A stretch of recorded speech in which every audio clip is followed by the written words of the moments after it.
Hello, you have already developed an application and you already know few of the basics. In this lecture, we will go deeply into some application fundamentals and we will cover some of the details that are needed to to master Android program. For this lecture, my reference is Android API guide, which is available at the given link. Let us look at Android applications once again. Your Android SDK tools compile your code along with any data and resource files into an APK file. An APK file is an Android package file with the suffix .apk, as you may have seen when you developed your application. This is in the same line as we have JAR for Java archive files or other archive files that you may have used earlier in your programming career. In Android, the one APK file that you create for your application contains all the contents of an Android app. That means all the resources that have been using, all the executable code, etc. APK is the file that any Android powered device will use to install the app, whether it is a tablet, whether it is a phone, whether it is a Google Glass, or whether it is a TV running Android. They all need an APK file. Android applications, once they are installed on a device, they live in their own security sandbox. This is a very good approach to make sure that one application does not destroy the whole system. Earlier in computing systems, you may have seen that if one application crashed, sometimes your system needed to be rebooted. In fact, you may experience the same thing with your PC from time to time. However, this situation is not desirable with a mobile phone, and especially with an open market where multiple applications are developed from various entities. So we cannot allow a situation in which crash by an application requires your phone to reboot. So the Android operating system uses an approach where it creates a sandbox for each application.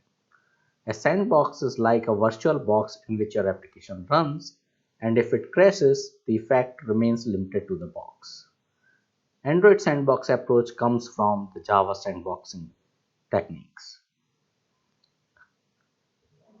The Android operating system itself is a multi-user Linux system, and each app acts as a different user.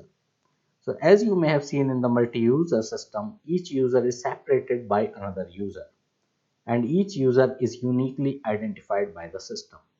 Similarly, in Android, each Android application is identified by a unique Linux user ID, and one application is separated from another application. And the system sets permission for all the files in an app so that only user ID assigned to that app can access them. These are some very sound operating system principles. You may have studied some of them while doing your operating system course. Android applies all of them to ensure that applications run in a limited environment where if an application crashes or wants to maliciously access data of other application, it is not allowed to impact the system. So each process in Android has its own virtual machine, and an app code runs in complete isolation from other apps. So by default, an application will run as its own Linux process. Android starts the process when any of the app's component needs to be executed. We will soon learn about different app components. And when the application stops, then the system shuts down the process which is no longer needed, and the system recovers memory and other resources for other applications that are running. You may have studied some of these principles in the operating system. If not, then maybe you would like to revise your operating system concepts once again. Overall, Android is very similar to what a Linux operating system is, because that is the base on which Android is built upon.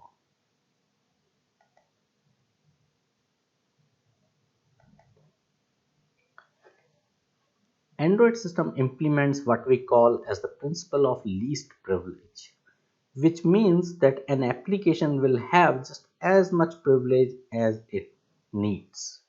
That is, that an application by default can access only the components that it requires to do its work and nothing more. So an app cannot access part of the system for which it is not given permission. This ensures that applications maliciously or non-maliciously do not affect the system at large. However, with the principles of least privilege, Android also allows mechanism for an application to share data with other apps and for an app to access system services. As you may imagine, this is very important and necessary to develop wonderful applications. For example, if you want to develop an application which accesses camera, that application must have some way to communicate with the camera app.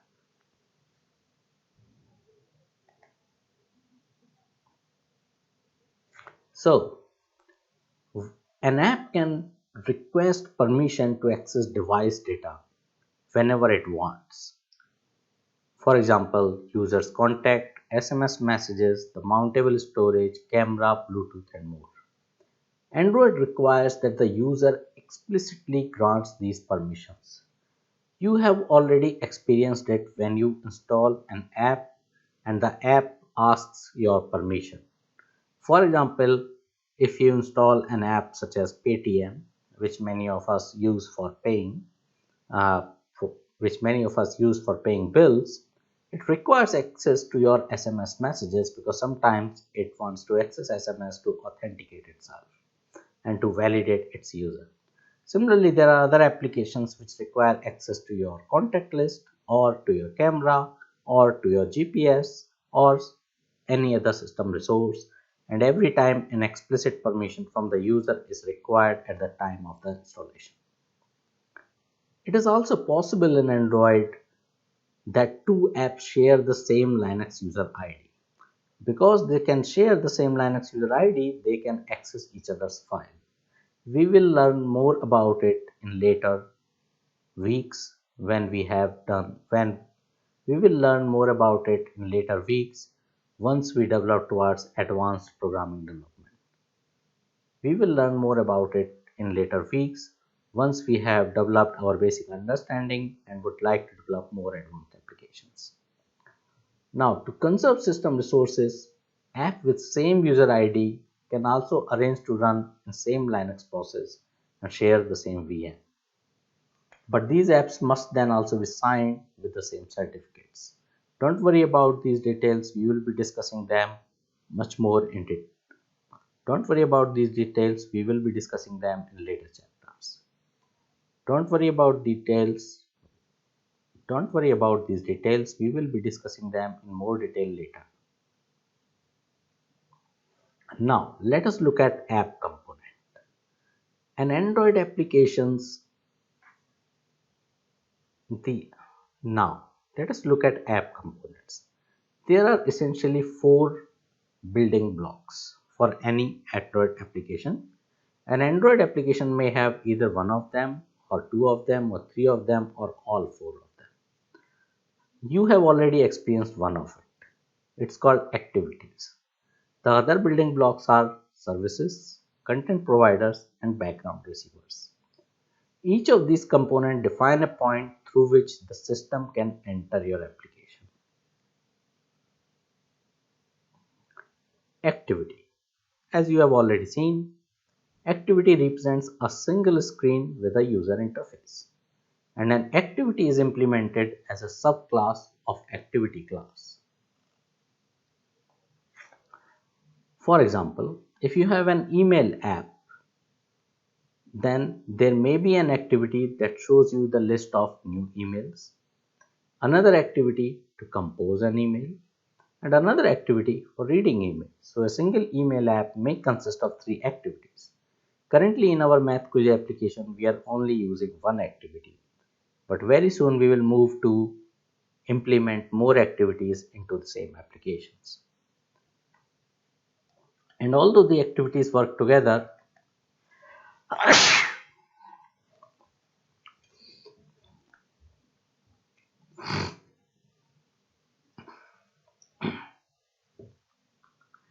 And although the activities work together to provide a cohesive experience to the user, they are independent of others.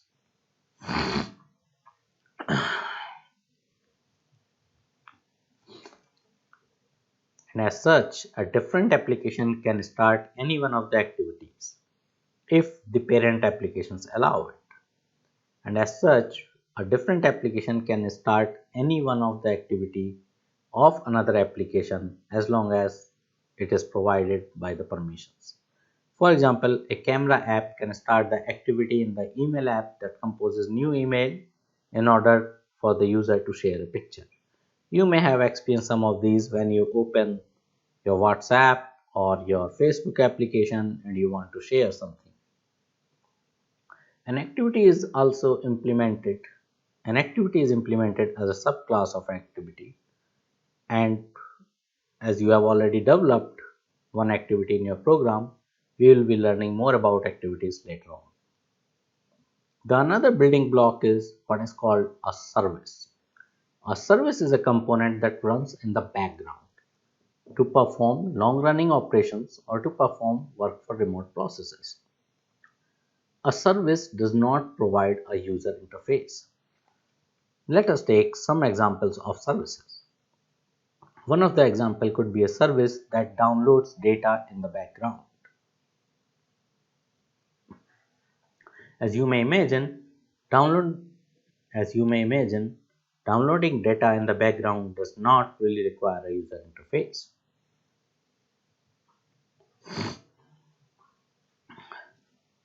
Another example is a service that plays music in the background while the user is in a different app. So there could be various services that you can implement which work in the background. Another component, such as an activity, can start a service and let it run or bind it to others in order to interact with it. A service is implemented as a subclass of service.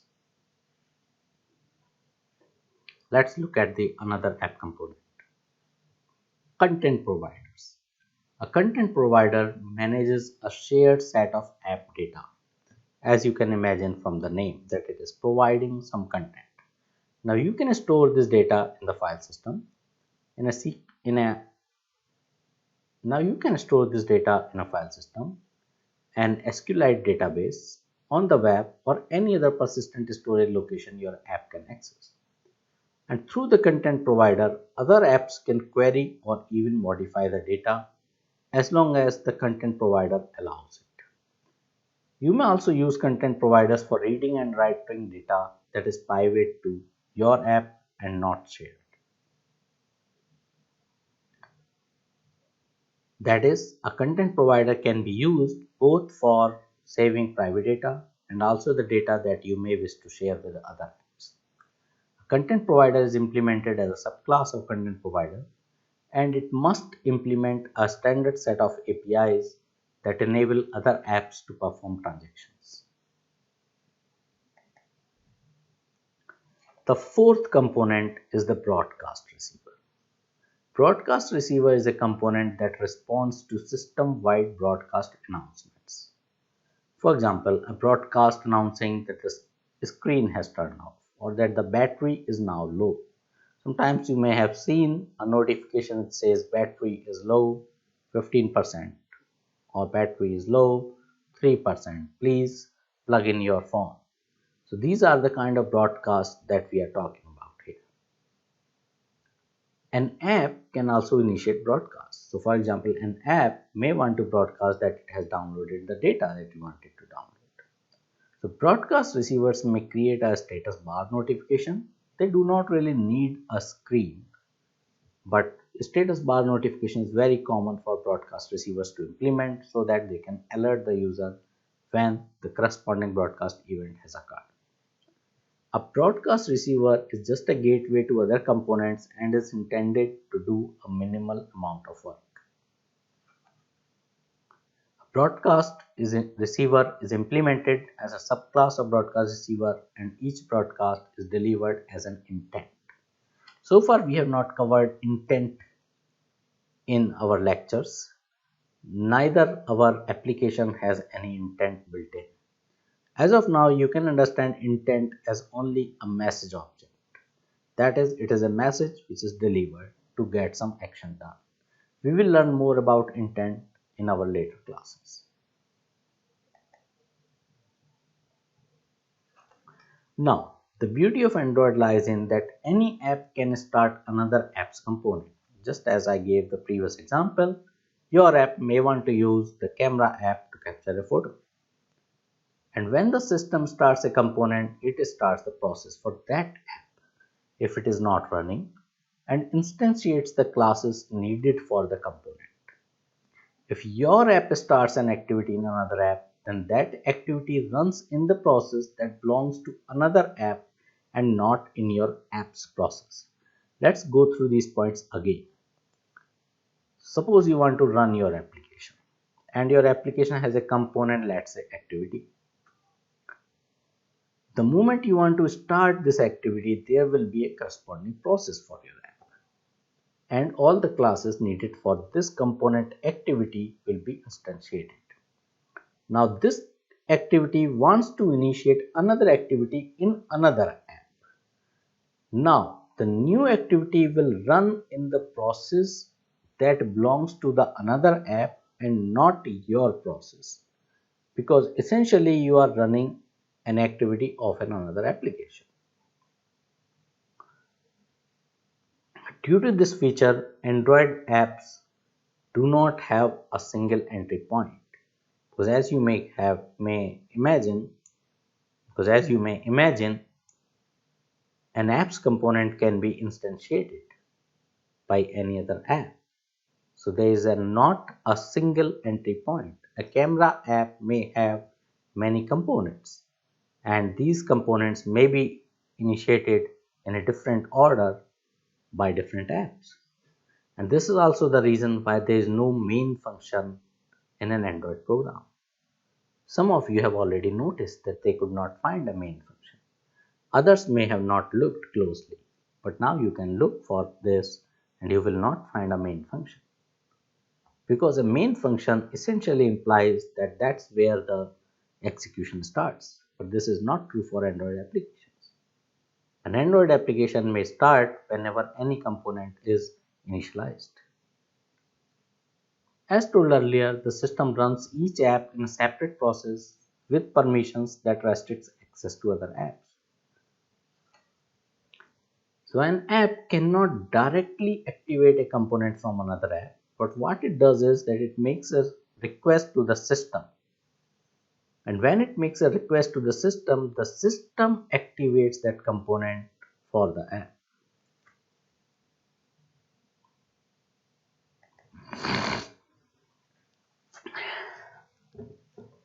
Let us learn a little bit more about intent and activating components. Activity, services, and broadcast receivers. These three components are activated by an asynchronous message which we call an intent. Like I told you earlier, intent is more like a message object.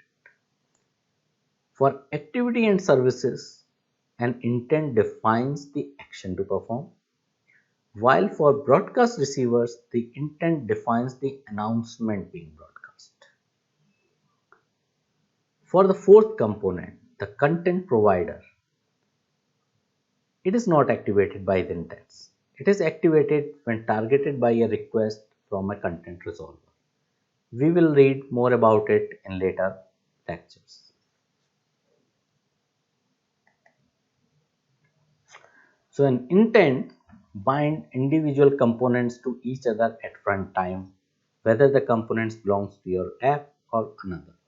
So these are like the messengers which goes from one component to another component to another component. You create an intent in your program with an intent object. An intent object defines a message to activate either a specific component or a specific type of component. In Android, we can define both implicit and explicit intents. Do not worry too much We will soon be implementing intents in our program, and then you can come back to these lectures and make more sense of what we have learned. And there will also be more details in the later chapters about intents. Now the last topic of this lecture, the manifest file. You have already seen the manifest file in your project. A manifest file declares all the components of the app. It is used by the Android system to know what components exist in an app. A manifest file identifies the user permissions that app requires. For example, access to internet, or to use users' content, or to use users' SMS services, camera app, GPS, etc. etc. The manifest file also declares the minimum API level required by the app. And it also declares hardware and software features used or required by the app. It also declares API libraries that the app needs to be linked against, such as if you are using Google Maps library. A very good detailed instructions of the manifest file is available at this link. Let's click it and try to see. So you can see this is the same link which I had given. It defines app manifest. As you can see that this is the same link that I have given. If you click on it, this page will open. Let's go through it to understand the manifest file. So every Android application must have a manifest file. Every Android application must have a manifest file, and that manifest file must be named Android manifest.xml. This name is precise, that is, you cannot change it. The manifest file presents all the essential information about your application that the Android system requires. It names the Java package, describes the component of the application, determines which processes will host application component, declares permissions, etc. etc. Now let us look at the structure of the manifest file.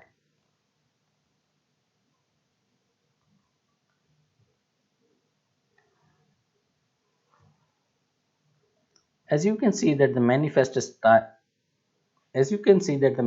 file starts from the manifest tag, and then it goes into user permissions, user SDK, configuration, features, etc. etc. and then it comes to application. Let us try to see what these fields are. I will also open our program that we have developed. So this is our manifest file as it is given here. We don't have anything on top. We don't have anything on top except the package given. And then we have the application.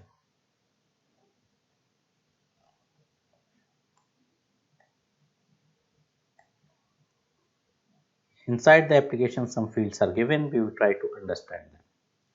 But let's go back to the original structure of the manifest file. A manifest file starts with following fields: user permissions, SDK, configuration, support screen, etc. Then it comes to application components, activity, services, broadcast receivers, and content providers.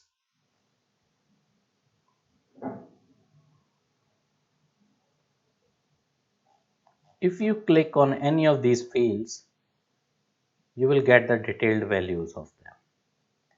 So in your free time, you may want to click on it and find out what it means. For example, user SDK, it must be min SDK version, target SDK, maximum SDK version. We have already seen some of these earlier when we were setting a project. Whatever settings you did in your project come in your manifest file, and your manifest file is used by Android to understand your application requirements better. That is it for today's lecture. In this lecture, we went through some more fundamental knowledge of Android applications, and we also went through the manifest file, and you also came to know that why Android applications do not have a main function. For this lecture, I am using the reference of Android API guides which are available on developer.android.com. Thank you.